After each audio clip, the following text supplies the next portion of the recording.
चला 2 मिनिटात बनला जाणारा हॉटेलमध्ये मिळतो तसा एकदम क्रिस्पी आणि चटपटीत मसाला पापड आज घरीच बनवू। त्यासाठी काय करायचं, आपल्या घरामध्ये पापड असतो, पॅन गरम करायचं, पॅनला थोडंसं ब्रशने तेल लावून घेतलं आणि तेलावर असा हा पापड दोन्ही बाजून एकसारखा छान भाजून घ्यायचा। पापड तळला तर तो जास्त ऑइली होतो, त्यामुळे असा पॅन मध्ये कमी तेलामध्ये पापड छान कुरकुरीत करून घेतला आहे बघा।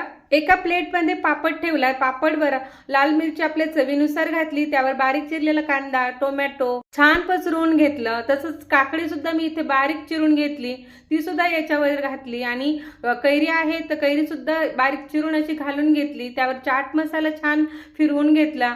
आता कोथिंबीर बारीक चिरून अशी सगळीकडे छान पसरून घेतली, अर्ध्या लिंबाचा रसही घातला। आता शेवटी बारीक शेव सगळीकडे छान पसरून घ्यायची बघा। एकदम कुरकुरीत मसाला पापड इथे तयार झाला। या खायला आणि रेसिपी आवडली असेल तर लाईक करा, चॅनलला सबस्क्राईब करा। चला 2 मिनिटात बनला जाणारा हॉटेलमध्ये मिळतो तसा एकदम क्रिस्पी आणि चटपटीत मसाला पापड आज घरीच बनवू। त्यासाठी काय करायचं, आपल्या घरामध्ये पापड असतो, पॅन गरम करायचं, पॅनला थोडंसं ब्रशने तेल लावून घेतलं आणि तेलावर असा हा पापड दोन्ही बाजून एकसारखा छान भाजून घ्यायचा।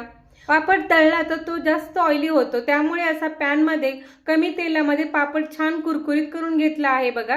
एका प्लेट मध्ये पापड ठेवला, पापडवर लाल मिरची आपल्या चवीनुसार घातली, त्यावर बारीक चिरलेला कांदा, टोमॅटो छान पसरवून घेतलं। तसंच काकडी सुद्धा मी इथे बारीक चिरून घेतली, ती सुद्धा याच्यावर घातली आणि कैरी आहे तर कैरी सुद्धा बारीक चिरून अशी घालून घेतली, त्यावर चाट मसाला छान फिरवून घेतला।